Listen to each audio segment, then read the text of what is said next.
오늘 고린도전서 14번째 저희가 시간인데 고린도전서 10장의 말씀을 통해서 우상 숭배를 피하라는 제목으로 함께 하나님의 말씀을 나누기 원합니다.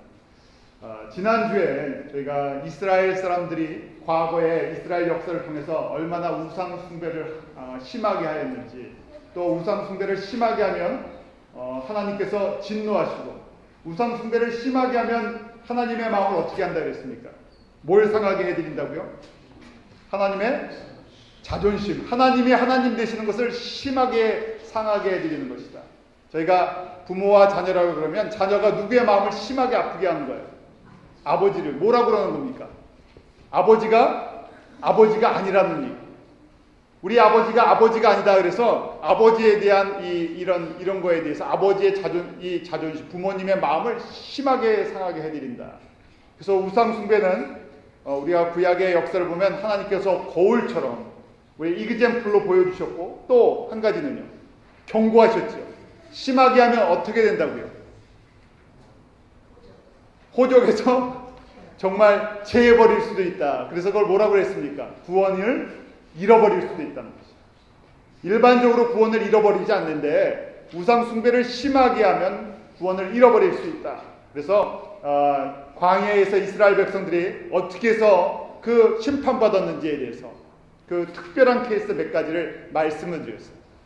자, 오늘은요, 그 이후에 뭐라고 말씀하시나 바울이요?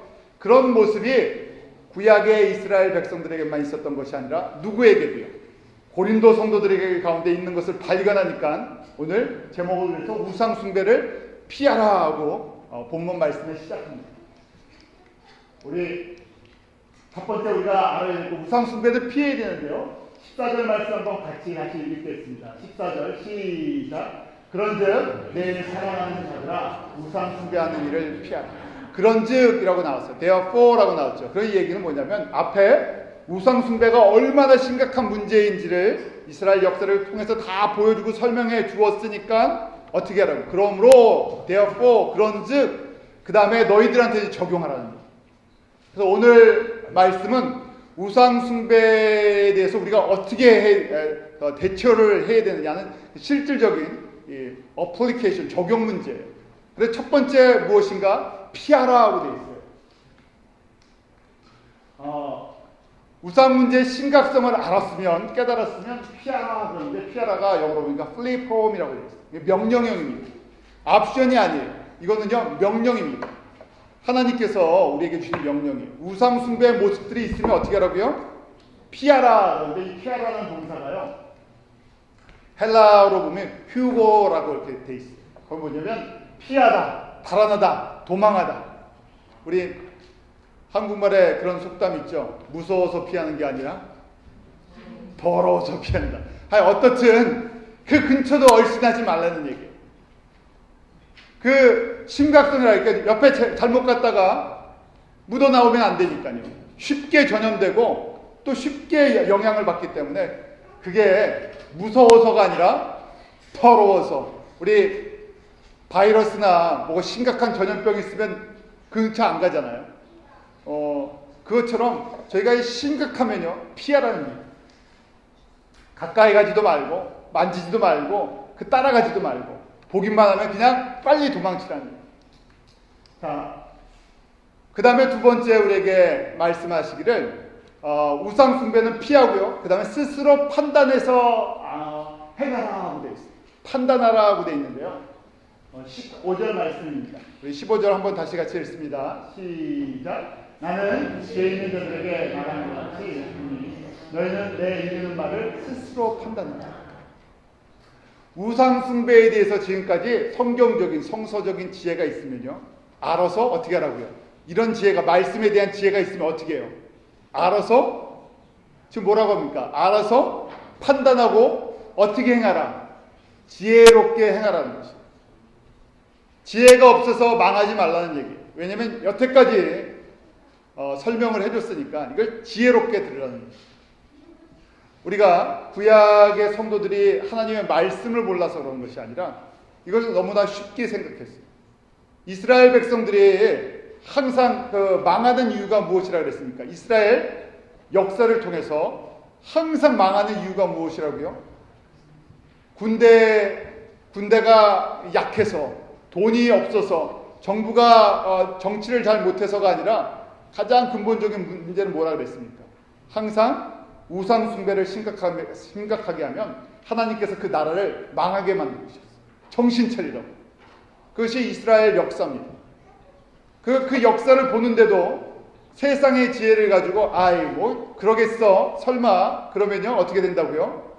망할 수 있다는 얘기예요. 정신을 차리고 이 하나님의 말씀을 잘 들었으면요, 저희가 하나님의 말씀을 너무 많이 듣다 보면 어떻게 됩니까? 그냥 지식으로 남아있을 때가 있어요. 이번 주에도 들었고 지난주에도 듣고 또 그 지난주에도 듣고 1년 전에도 듣고 한 10년 동안 말씀을 이렇게 한 10년 이상 듣다 보면 어떻게 됩니까? 그 말씀 알아요. 아는 말씀부터 목사님이 설교하시듯이. 왜 대부분 저희가 이 말씀 처음에 신앙생활 하시는 분들 아니고는 대부분 말씀이 다 아는 말씀이잖아요. 읽어봤고. 그래서 저희가 성경을 그냥 지식으로만 생각하고요. 이 성경의 말씀을 하나님의 명령과 하나님의 말씀이라고 생각을 점점 흐려하고요. 잊혀져 갑니다. 자, 우상 숭배에 대해서 스스로 알아서 지혜롭게 행동하라 그랬는데요. 우리 구약의 성도들의 예예요. 구약의 성도들이 하나님의 말씀이 없어서 멸망을 한 것이 아니라 하나님께서 먼저 광야에 그들을 이끄시고 무엇을 주셨습니까? 모세를 통해서 출애굽기 20장에 그 유명한 10계명을 주셨어요. 10계명의 첫 번째 계명이 무슨 계명입니까? 나 외에 다른 신을 섬기지 마. 다 알아요. 10가지뿐이 안 되니까요. 저희가 신앙생활하면 주기도문이랑 사도신경 다 외우시잖아요. 그런데 어느 순간에 되면 이 주기도문, 사도신경 외우면서 어떻게 됩니까? 입은 움직이는데 머리는 딴 생각할 수 있잖아요. 너무 자주 하니까. 이스라엘 백성들도 10계명과 율법을 받았는데 그걸 다 알면서도요. 그러면서도 어떻게 합니까? 광야에서 계속해서 우상을 숭배해요. 왜 그럴까? 왜 알면서 하나님을 버린 것은 아니에요. 그렇잖아요. 이들이 보면 하나님을 부인하지도 않아요. 하나님을 인정합니다. 하나님의 말씀도 알고 다 아는데 또 그러면서요. 급하면 우상을 섬겨. 그 이유가 있는데 우리 한번 그 이유를 한번 보죠. 자, 고린도에 가면요. 고린도에 지금 이게 고린도의 그 아폴로 신전의 그 모습인데 지금 7개 기둥뿐이 안 남아 있어요. 자, 그냥 7개 기둥을 지금부터 2000년 전에 이런 건물이 있었다고 한번 생각해 보세요. 어마어마한 건물이에요. 아폴로 신전인데 또 이거 말고도요. 그 고린도 지역에는 신전들이 그리스 그 신화에 나오는 신전이 12개나 크게 있었어요. 수천 명의 사람들이 그 성전에서 섬겼다 그랬잖아요. 신전에서. 그래서 이 고린도 교회 사람들도요. 예수님을 알고 믿는데 그 다음에 또 무슨 모습이 있습니까? 예수님도 믿고 또 어디도 심심하면 간다는 얘기예요. 이런 신전에도 가요. 저희가 예수님 믿고도 어디 찾아가는 분들이 종종 가끔 있으시다 그러죠. 저희 교회는 그런 분 한 분도 제가 못 봤는데 점 보러 가고 그 다음에 또 누구도 찾아갑니까? 무당도 찾아가요. 무당도 찾아가서 그 다음에 운세도 보고. 그런데 사실은 예수를 잘 믿으면 누구도 알아봅니까? 무당도 알아봐요. 그러니까 무당이 진짜 무당이어야 돼요. 가짜 무당은 예수님을 믿는지 안 믿는지 모릅니다. 왜요? 무당은 누구에게 붙잡혀 있는 거예요? 귀신에게 붙잡혀 있어서 성도들 가운데는 누가 계세요? 성령님이 계시니까 귀신이 성령을 알아보고 예수 그리스도의 영을 알아보는 건 너무나 당연한데 진짜 무당이 아니면 이 성도인지 아닌지 모르고요. 진짜 무당들은 진짜 성도를 알아요. 그래서 점괘가 나오면 안 되는 거 가짜예요. 자, 이런 모습이 오늘날도 있고요. 2000년 전에도 있고 또 이스라엘 사람들이 광야에서 그렇게 한쪽에서는 하나님을 섬기면서 급하면 우상을 따라갔다는 얘기예요. 왜 그럴까? 오늘 이 18절 말씀인데요. 우리 18절 말씀 한번 같이 읽겠습니다. 시작. 육신에 따라 난 이스라엘이거나 재물을 먹는 자들이 제단에 참여하는 자들이 아닙니다. 고린도 성도들이 예수님을 믿는다고 하면서요, 과거의 습관, 과거의 그 신전들에 갔던 습관들을 버리지 않았어요. 그래서 신전들을 찾아가고 그랬었는데 왜 그런가 하면요, 예수님을 믿는다 그러는데 2000년 전에 생각해 보십시오. 이런 교회 건물을 십자가가 달려있는 거 아니고요. 어디서 모였습니까? 2000년 전에 개인 집에서. 그 다음에 뭐 보입니까? 아무것도 안 보여요. 그런데 과거의 습관들은 어떻습니까? 거대한 신전에서요, 제사장들도 있고, 그 다음에 성전을 섬기는 아주 화려한 사람들도 있고, 그 다음에 신상들도 만들어 놓고, 석상들도 조각해 놓고, 그래서 거기서 뭔가 빌고 그러면 뭐 응답이 되는 것 같아요. 뭔가 만질 게 있고 보아지는 게 있어요. 야, 이 거대하구나, 웅장하구나, 뭔가 이게 특별한 것이 있을 것 같다. 그런데 어디서 모이면요, 집에서 성경 공부하고 집에서 예배 드리면, 생각해 보십시오. 초대교회니까 많은 성도가 모일 수가 없었어요. 저희가 선교지 가보면 좀 이해가 되는데, 미얀마나 뭐 그런 선교지에 가면 정부에서 교회를 갖다가 탄압하기 때문에 기존의 교회가 아니고 새로 교회가 개척되면, 우리 이제 권사님도 가보시고 장로님도 가보셨지만, 가면 개인집에서 모여요. 집 같은 데서, 개인집에서, 보통 미얀마 같은 경우에는 20명 이상이 되면 이 정부에서, 거기가 이 독재 국가이기 때문에 다 관리가 돼서, 왜 여기 사람이 모이느냐, 불법 집회가 되니까 감시 대상이에요. 그래서 조금 한 20명 안팎의 사람들이 모여서 예배를 드리고 말씀을 보면서 교회가 시작이 됩니다. 마찬가지예요. 초대교회들도 그렇게 작은 그 집에서 성도들이 모이다 보니까요, 과거에는 어땠는데요? 신전에 가면 성전도 크고 사람도 많고 북적북적대고 뭔가가 있는 것처럼 보여서요, 기도하러 어디에 찾아간다는 얘기예요. 신전에 찾아가는 거예요. 우상의 신전에 찾아가서 여기서 기도하면 어떻게 된다고요? 하나님 앞에 더 잘 연결된다고 생각합니다. 하나님을 부인하는 것이 아니라 거기 가서 하나님을 찾아요. 내가 과거에 믿던 이런 무당들이나 이런 뭐 점쟁이나 이런 이 우상의 그 신전에 섬겼던 이런 사람들을 통하면 더 하나님께 잘 연결될 수 있지 않을까 하는 것. 이것이 이 양쪽을 섬기는 모습입니다. 자, 이게 뭐 같습니까? 소지요, 소. 우상. 뭐 소 자체가 우상이 되지 않고 소를 섬기니까 우상이죠. 말 못하는 소를 섬기니까 얼마나 미련해 보입니까? 그런데 이 소는요, 이 소를 보면서 무슨 소가 생각이 나십니까? 또 광야에서 이스라엘 사람들이 만들어놨던 금송아지 신상이, 이게 무슨 소냐면요, 원래 이름이 있어요. 아피스 신상이에요. 아피스. 그 애굽에 보면요, 애굽에도 신들이 많아요. 이집트에. 그 중에 지금의 이스라엘 사람들이 애굽에 살던 멤피스 지역이라는 곳에 그 대표적인 신이, 우상이 아피스 신이에요. 그러니까 광야에 나왔는데 어떻게 됩니까? 모세도 안 보이죠. 시내산에 올라갔는데 하나님의 말씀도 안 들리는 것처럼 보이죠. 불안하죠. 그러니까 뭐가 필요합니까? 과거에 자신들이 의지했던 이 아피스 신상이 필요했던 거예요. 그래서 이 신상을 통해서 누구를 찾아가는 겁니까? 내가 이 아피스 신상을 통해서 하나님을 만나야 되겠다, 우리를 구원하는 하나님을 만나야 되겠다 한 것이 출애굽기 32장에 아론과 함께 금송아지를 만들어냈던 모습입니다. 자, 그러면요, 오늘 바울을 통해서 우상의 실체가 무엇인지, 도대체 우상이 무엇이고 우상의 제물이라는 것이 무엇인지 이제 겉으로 보이는 것이 아니라 내면의 영적인 면을 저희가 보기로 합니다. 19절 한번 같이 읽겠습니다. 시작. 그런즉 내가 무엇을 말하며 우상의 제물은 무엇이며 우상은 무엇이라 합니다. 고린도 성도들이 양쪽을 왔다 갔다 하니까 우상을 잘 몰라서 그런다는 거예요. 돌덩어리가 아니기 때문에, 그럼 돌덩어리처럼 만들어져 있는 그 사람들이 이렇게 의지하는 우상들이 도대체 뭔가, 그 안에 있는 내면 영적인 문제를 짚어가는 겁니다. 첫 번째, 우상에게 제사하는 것은 뭐라고 이야기를 하냐면, 우상에게 제사하는 것은 뭐라고 써 있습니까? 귀신에게 하는 것이다.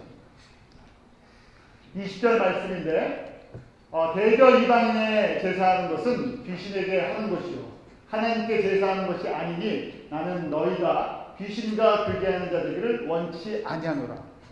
저희가 우상의 신전, 그게 불교가 됐던, 그 다음에 어떤 것이 됐던, 우상 앞에 가서 제사를 지내는 것은 누구에게 하는 거라고요?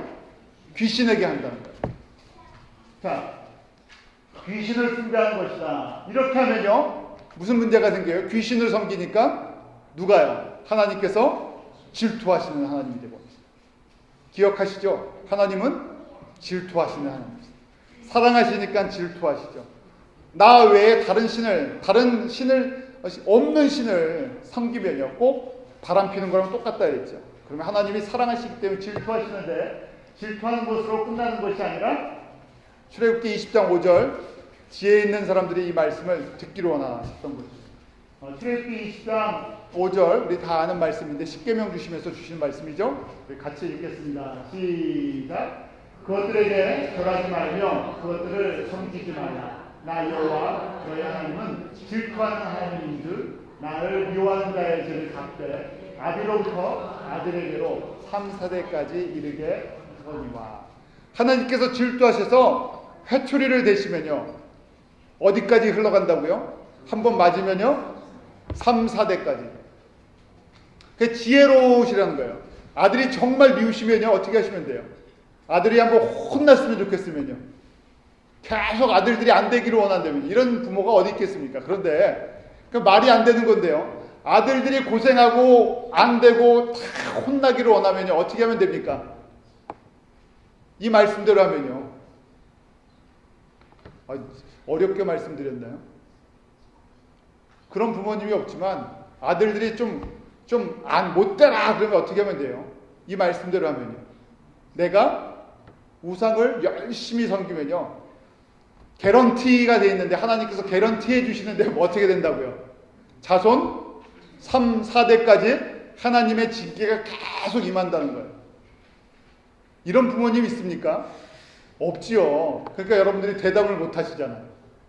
그런데 그럼 거꾸로 생각하면, 내가 모르고 우상을 자꾸만 섬기면요, 자녀를 도와주는 게 아니라 자녀들 3, 4대까지 나 혼자 고생하는 게 아니라 자녀들 3, 4대까지 하나님의 징계를 받는 비결이 내가 우상을 열심히 섬깁니다.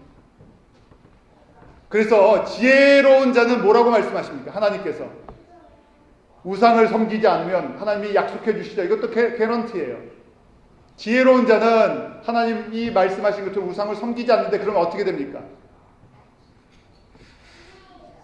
자손 1000대까지 영원토록 하나님께서 축복해 주시겠다고 약속해 주십니다.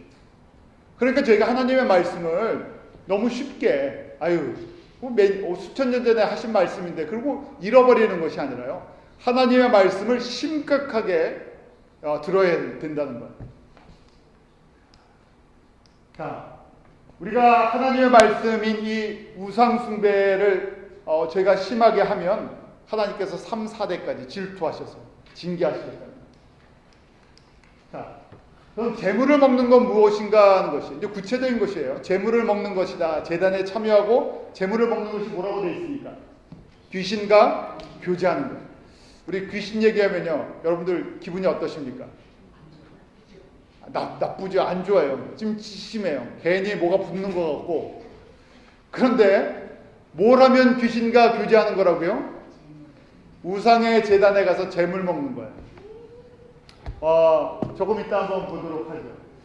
예수님께서 그래서 성만찬이랑 귀신의 상을 비교해서 말씀해 주고 있어요. 우리가 예수님의 성만찬에 참여하느라고 그 떡과 포도주를 떼잖아요. 그래서 우리 성찬할 때 떡과 포도주를 떼면서 뭐라고 이야기합니까? 이 떡은 예수님의 살이요, 이 잔은 예수님의 피입니다. 먹고 마실 때마다 우리가 누구와 한 몸이 되는 거예요. 예수님과 우리는 한 몸입니다. 피에 이 살에 함께 참여하는 것이죠. 그런데 제사나 제단에게 드렸던 그 떡과 다른 것들을 먹으면 내가 누구랑 하나가 되는 거라고요. 그 받았던 귀신과 하나가 되는 거예요. 그 나도 모르게요. 귀신과 나는 한 몸입니다 하고 먹는 거예요. 그런 의미에서 우리가 그 과거에 못 모르고 아무것도 모르고 행했던 이 제사를 지내고 제단의 것들을 먹은 것이 어떤 그 일이었나를 한번 생각해 볼 필요성이 있죠. 그래서 예수님께서 고린도전서 10장 그 21절에 바울을 통해서 이렇게 말씀하십니다. 우리 21절 같이 읽겠습니다. 시작. 너희가 주의 잔과 귀신의 잔을 겸하여 마시지 못하고 주의 상과 귀신의 잔을 겸하여 참지 못하리라. 이론적으로는요, 두 가지를 같이 할 수가 없어요. 그렇잖아요. 내가 예수님 몸이 되었는데 또 가서요 귀신의 몸도 돼. 어떻게 한 사람이 예수님 몸도 되고 귀신의 몸도 됩니까? 할 수는 없는데 실질적으로 이런 일이 일어나니까 누가 심하게 상하시는 거예요? 예수님께서. 비교할 수 있는 대상도 아닌 그런 존재랑 그 존재보다 더 못하게 그 하나님이신 예수님이 그렇게 완전히 바닥에 깔려버리시니까 우리를 보고 얼마나 답답하시겠어요.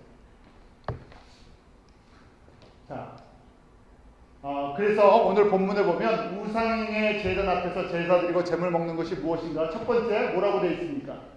귀신에게 하는 것이다. 두 번째는요, 귀신과 교제하는 것이다.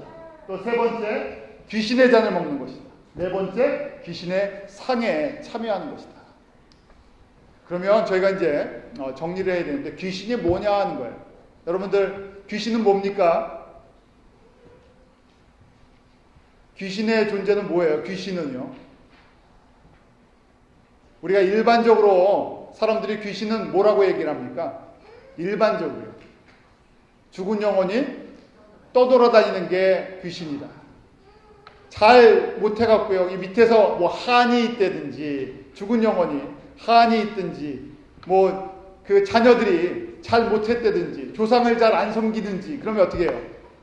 뭐 그 한국 그런 말로 구천을 떠돌아다닌다. 그래서 계속 이 방황하고 떠돌아다닌다는 얘기예요. 자, 성경에서는요 귀신을 그렇게 이야기하지 않습니다. 죽은 영혼이 떠돌아다닐 수 있습니까? 없어요. 우리 죽은 영혼은요 사람이 죽으면 딱 두 군데가 있게 되어 있습니다. 어디에가 있습니까? 천국과 지옥. 보통 이렇게 말씀하세요. 제가 이 귀신에 대한 것, 죽음 이후에 대한 것은 수요일 날 많이 말씀을 드렸어요. 그래서 언제 기회가 있으면 주일 날도 나누겠지만 오늘은 그냥 결론적인 얘기만 말씀을 드립니다. 궁금하시면 수요일에 오십시오. 그러면 다 가르쳐 드립니다. 그래서 저희가 일반적으로 이제 성경적으로 지금 사람이 죽으면 예수를 안 믿는 사람은 음부에 가 있게 돼요. 그 음부에 있는 사람은 나중에 지옥으로 옮겨지는 거고. 그 다음에 예수를 믿고 죽은 사람들은요, 그 영이 어디로 갑니까? 혼과 영이 낙원에 가게 돼요. 낙원에 있다가 천국으로 가요. 낙원은 뭐고 천국은 뭡니까? 그냥 여러분들이 복잡하니까 낙원이 천국이고 음부가 지옥입니다. 그러고 이해하시는 거예요. 자, 귀신은요 그런 것이 아니라요 떠돌아다닐 수가 없어요. 귀신은 뭐라고 되어 있습니까? 귀신은요 타락한 천사들. 우리가 천사도요 계층이 있고 이 마귀들도요 계층이 있어요. 귀신들도. 그래서 마귀의 구조는 첫 번째 마귀의 왕이 누굽니까? 루시퍼예요. 원래 루시퍼는 천사장이었죠. 그러니까 하나님의 영광을 선포하는 가장 가까이서 하나님을 섬기는 천사장급이었는데 하나님 앞에 대적해서 뭐가 되고 싶었습니까? 하나님이 되고 싶었어요. 반란을 일으켰다 쫓겨났는데 제가 구테타나 반란을 일으키면 혼자 하는 게 아니라 동료들이 있죠. 함께 따르는 세력들이 있었는데 그 마귀, 왕마귀가 바로 사탄이고요. 그 밑에 마귀들이 있었어요. 그래서 마귀들은 저희가 데블 그러는데요. 복수형이 될 수도 있어요. 마귀들이 뒤에 따라서 여러 마귀들이 있어요. 뭐 군대로 얘기하면 다 장교들이죠. 그 다음에 뭡니까? 마귀들 밑에 타락한 천사들, 쫄개 천사들이 있는데요. 그 쫄개 천사들이 귀신들이에요. 그래서 이 안에도 다 체계가 있습니다. 이해하시겠어요? 사람의 영혼은 절대로 떠돌아다니지 않습니다. 저도 어려서요. 무슨 제사 지낸다 아니면 무슨 장례다 그러면요 무슨 두려움이 있었냐면 이 예수님을 안 믿었으니까 모르니까 그 영혼이 떠돌아다니다가 마음이 찜찜한 거예요. 그래서 어떻습니까? 장례집이나 제사 지낼 때 그러면요 기분이 별로 안 좋아요. 꼭 그런데 한국은 또 장례나 제사를 언제 해요? 밤에요. 12시 이렇게 음침하게 해놓고 뭐 붙여놓고 촛불 펴놓고. 그러니까 혼자 있으면 어떻게 됐습니까? 등골이 이렇게 막 이렇게 차가워지잖아요. 이렇게 뒤가 시리고 꼭 누가 거기 혼자 앉아 있으면 이렇게 끌고 갈 것 같고 뭐가 나타날 것 같고. 왜냐하면 이게 우리의 문화 속에 아시아나 동양 문화 속에 이런 걸 만들어 놨어요. 만들어 놔갖고 이 문화와 잘못된 것을 누가 쓰는 거냐면요 마귀가요 이용하는 거예요. 우리의 약점이니까 알지 못하는 세계니까 그 부분을 이용합니다. 서양은 서양대로, 동양은 동양대로, 아프리카는 아프리카대로. 제가 그 예를 하나 드릴게요. 아프리카에 이제 선교사님이 말씀을 하시는데 아프리카의 어떤 부족들, 아프리카에도 각종 귀신이 많아요. 거기도 아주 각종 귀신이 많은데 귀신이 뭐라고요? 죽은 영혼이 아니라 귀신이 뭐라고요? 타락한 천사들이니까 우리보다 영적으로는 발달되어 있어요. 그래서 아프리카에 이제 한 부족에 가면요, 거기는 조는 사람한테 소리 지르면 안 된대요. 조는 사람한테 소리를 확 지르면요, 거기 영혼이 떠나가 버린대요. 그래서 진짜 그 졸고 자고 이거 졸고 있는 사람한테 소리를 확 지르면 그러다 죽는 사람이 있대요. 그걸 믿으니까 놀래갖고 죽어버려. 그 귀신이 그런 아프리카에 있는 무지한 사람들의 그것들을 통해서 그렇게 장난을 칩니다. 자, 우리 마귀의 정체예요. 마귀가 도대체 뭐냐? 요한계시록에 나오는 말씀인데요. 20장, 요한계시록 20장 2절입니다. 우리 한번 같이 읽겠습니다. 시작. 용을 잡으니 곧 옛뱀이요 마귀요 사단이라 잡아 일주일 동안 결박하여. 자, 그러니까 용의 정체를 아시겠죠? 우리 동양 문화에 다 용 들어가 있잖아요. 제 이름도 원래 용용자였는데 제가 미국 가서 예수님을 열심히 섬기다 보니까 이게 용용자가 마귀의 이름이니까요. 그래서 제가 호족에는 안 바뀌어져 있겠지만 미국에 와서 이제 시민권을 받아서 제가 쓸 용으로 하나님께서 나를 쓰셔야지. 그래서 저 혼자 바꿨어요. 자, 용은요 어느 나라나 다 있어요. 뱀과 용의 모습들 그러잖아요. 미국에서도 무슨 이렇게 영화 보면 용의 모습과 드래곤이라는 것이 나와요. 아시아나 어디나. 그 다음에 한국 사람들도 그렇고 중국 사람들도 그렇고. 용은 어떠한 생물이라고 생각합니까? 신령하고요. 복 준다고 생각해요. 그래서 그림도 용 그림 크게 그려서 식당 같은 데도 다 붙여놓고, 그 다음에 집에도 한번 붙여놓고. 용을 숭배하는 것이 있는데 용이 뭐라고요? 용이 뭐라고 되어 있습니까? 옛뱀. 옛뱀이 누굽니까? 아담과 하와를 유혹했던 그 옛뱀. 창세기에 사람을 타락하게 유혹했던 옛뱀이요. 또 알고 보니까 그 뱀 속에서 누가 역사한 거냐? 사단이요 마귀라. 이제 아시겠죠? 그래서 뱀을 섬기고 용을 섬기는 거 다 마귀가 그런 우리 문화 속에 뿌려놓은 이런 거짓 것들입니다. 귀신의 특성들이에요. 도대체 귀신은 어떠한 특성들이 있나 하는 것인데요. 몇 가지를 제가 좀 정리해드렸어요. 첫 번째는요, 육과 혼에 숨어 있는다는 거예요. 귀신은요, 여러분들 잘 아셔야 됩니다. 마귀는 사람들의 혼과 육에 들어가지 않아요. 마귀는요, 높은 계층이 돼갖고요, 위에서 명령해요. 영향을 주고요. 그래서 마귀는 공중권세 잡았다 그러는데, 누가 우리 사람들에게 들어갈 수 있냐면요, 누가요? 이 쫄개 귀신들이 사람의 혼과 사람의 마음과 사람의 영에 들어가서요, 거기 붙어서 살 수가 있어요. 저희가 그래서 이 귀신이 사람에게 확 들어가갖고 완전히 안 나가고 붙어 있으면 뭐라고 얘기를 합니까?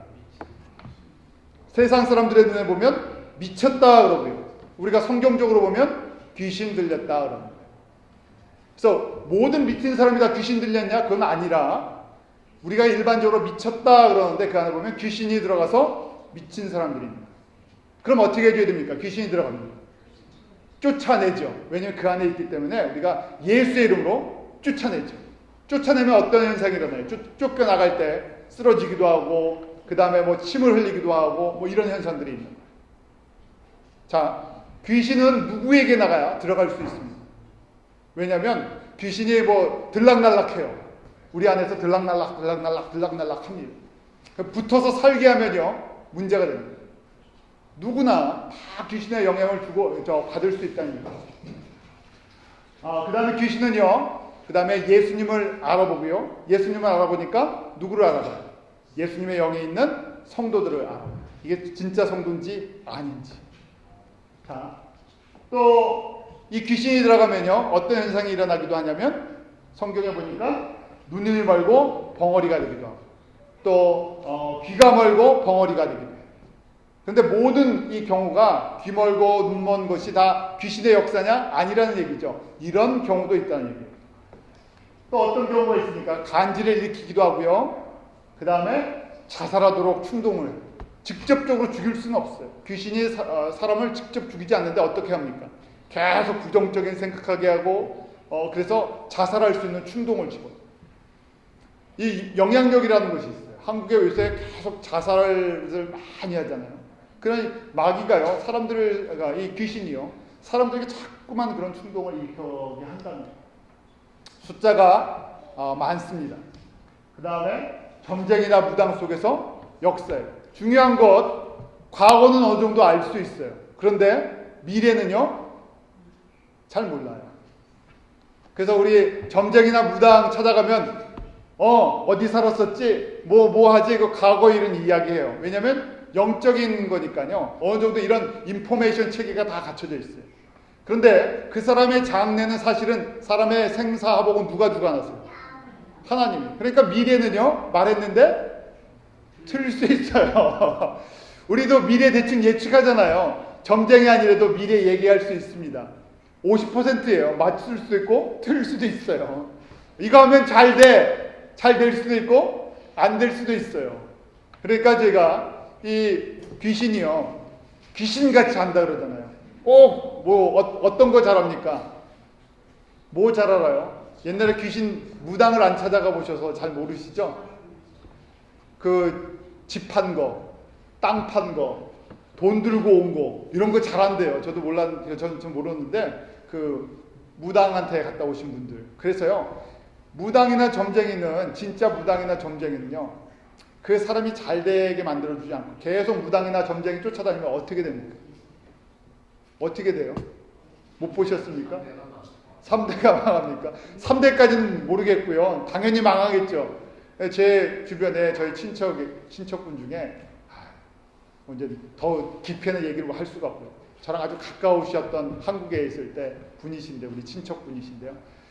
아니, 꼭 무당을 찾아가세요. 안 찾아갔으면 좋겠는데 무당을 찾아가시더니 나중에는 큰 집이 있었는데 집도 없어지고, 그 다음에 나중에는 어디 사실 데도 없어요. 다 뺏기고 다 없어질 때까지. 그리고 그 한국에 그 영세민들 임대주택이 있는데 마지막에 임대주택 가셨다가 돌아가셨어요. 마귀나 귀신이 역사하면요, 사람을 망하게 합니다. 왜냐하면 마귀의 이름의 특징이 있죠. 마귀의 이름 속에 무슨 특징이 있습니까? 속이는 자, 사기꾼, 또 파괴자. 우리의 영을 파괴시키고요, 우리의 삶을 파괴시킵니다. 그래서 무당을 쫓아가서 잘 되는 사람은 아무도 없어요. 결국은 주머니에 있는 돈 다 쏟아내게 했어요. 누군만 잘 먹게 합니까? 무당만 잘 먹는데요, 그것도 잘 먹지 않아요. 나중엔 꼭 문제가 생기죠. 이게 무당의 안에서도 일하는 거죠. 또 오늘 말씀을 보면 재물 안에 숨어 있을 수도 있어요.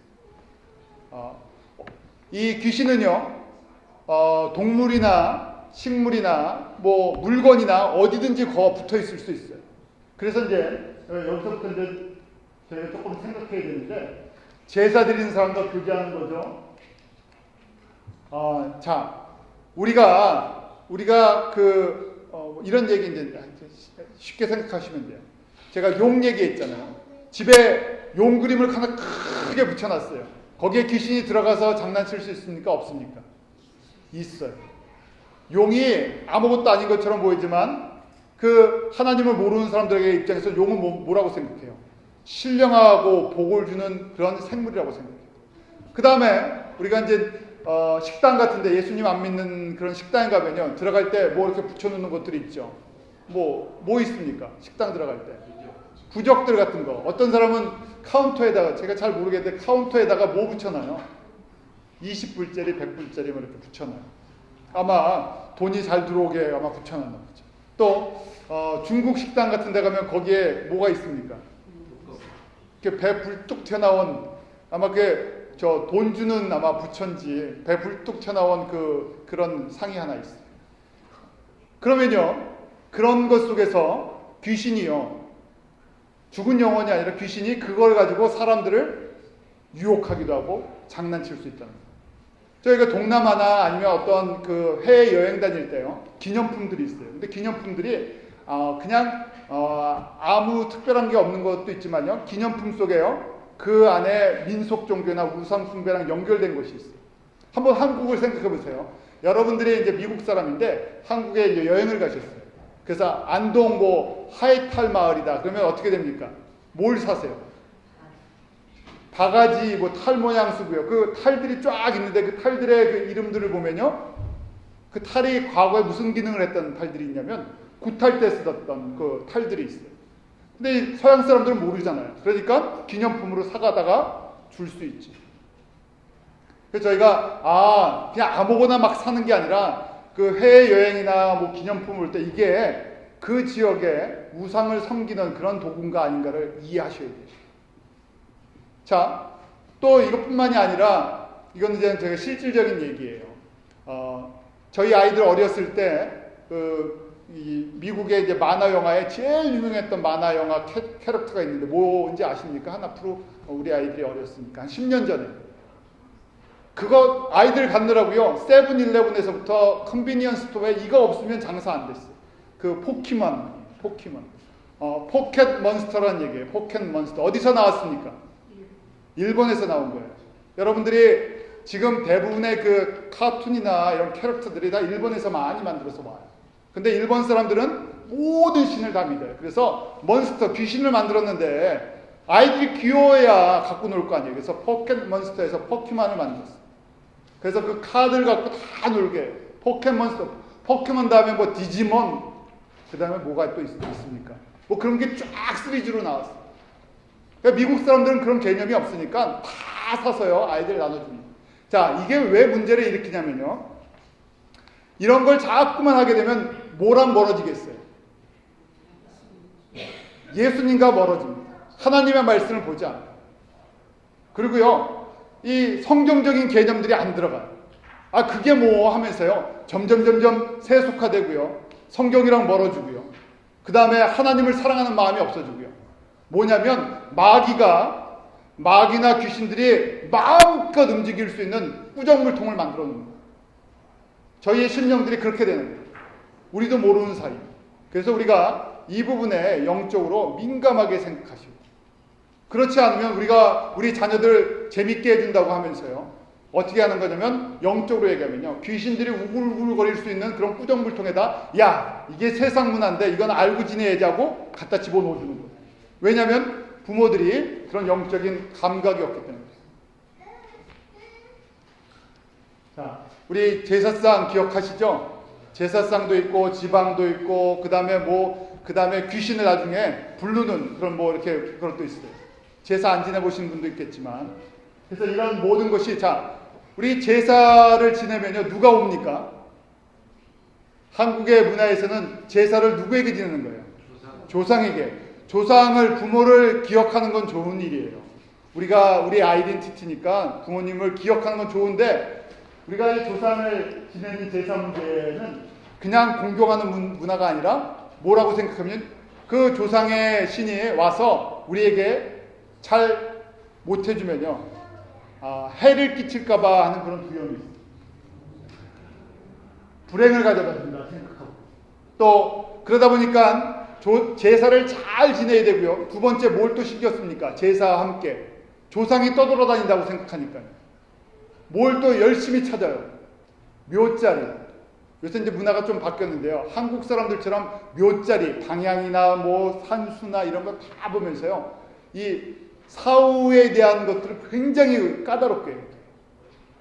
예수를 믿어도요, 이 무덤자리, 장례 이런 문화가 굉장히 발달되어 있었고요. 여기다가 에너지를 굉장히 많이 쓰죠. 우리가 산소에 가서 뭐 제사를 지내기도 하고 뭐 다 하는데요. 그때 진짜 죽은 영혼이 옵니까? 안 오죠. 우리가 그래서 이걸 기독교식으로 이제 추모 예배로 바꿨어요. 좋은 거, 부모님에 대해서 좋은 추억을 기억하자는. 그런데도 아직 이런 영향력이 깊게 남아있죠. 자, 마지막으로 그러면 어떻게 해야 되느냐, 원리가 뭐냐 하는 거예요. 이 원리는 첫 번째, 나와 남에게 덕을 세워주냐 하는 것이. 우리가 하는 행동, 모든 행동 속에 우상이 하나의 제사만 지내는 것이 아니잖아요. 23절, 24절 말씀 한번 같이 읽겠습니다. 시작. 모든 것이 가하나 모든 것이 유익하는 것이 아니요 모든 것이 가하나 모든 것이 덕을 세우는 것이 아니니 누구든지 자기의 유익을 두지 말고 남의 유익을 구하라. 항상 이 내가 하는 행동이나 내가 뭐 섬기는 거나 이 모든 것이 정말 덕을 세운다는 것은 build a house, 믿음의 집을 세워주는 거예요. 나도 믿음으로 서야 되고요. 다른 사람들도 내가 하는 행동으로 인해서 믿음이 서느냐 서지 않느냐 하는데 관심을 갖고 있어야 돼요. 자, 두 번째는요. 우리가 우상의 재물을 먹지 않는 이유, 뭐 제사를 지내지 않는 이유, 뭐 이런 우상이랑 멀리하는 것이 첫 번째는 거침돌 이슈라고 그랬죠. 나는 아무것도 아니에요. 사실은 믿음이 좋은 사람 입장에선 제사 지낸 음식 먹는다고 귀신이 붙어 들어옵니까? 아니죠. 내가 믿음이 좋으면 어떻게 됩니까? 거기에 혹시 귀신이 붙어 있다가 도망가겠죠. 그럼 나는 그 음식을 맛있게 먹으면 돼요. 근데 문제는 내가 아니라 나의 이런 행동을 보고 목사님이 보니까 가서 제사집 가갖고 그 제사 음식 열심히 드시더라. 그러면 믿음이 약한 사람들은 어떻게 생각하겠어요? 제사 드려도 괜찮은가 보다.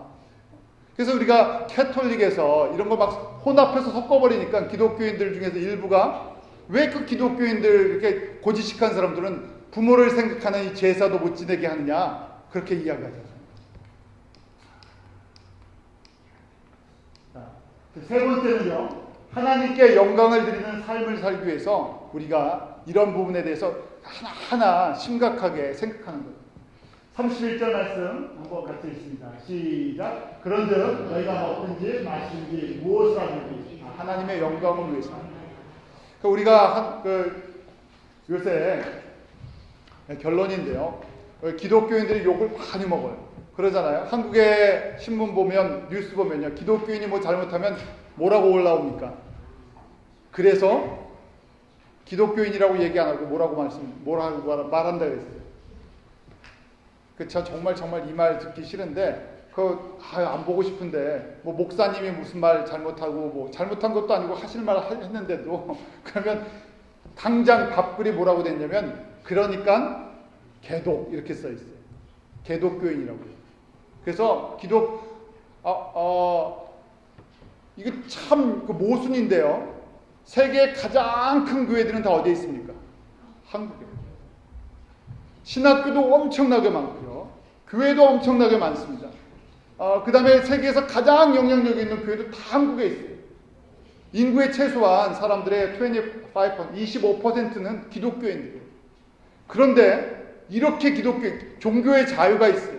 국회의원도, 그 다음 대통령도 기독교인이에요. 그런데 이렇게 기독교인이 욕을 먹는 나라는 어디뿐이 없습니까? 한국뿐입니다. 왜 이렇게 됐을까 하면요. 바로 이 원리를 안 지켜줬기 때문이죠.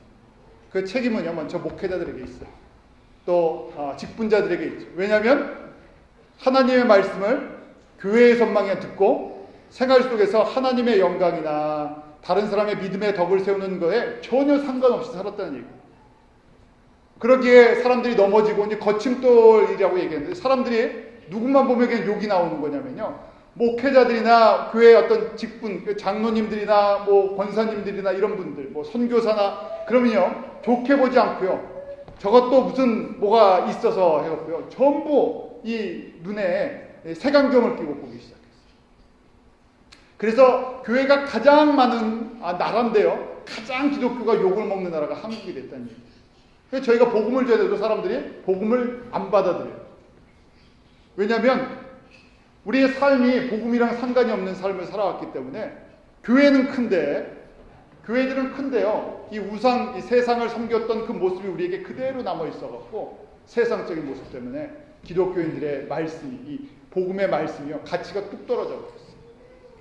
결국 저희가 그런 시대에 살고 있습니다.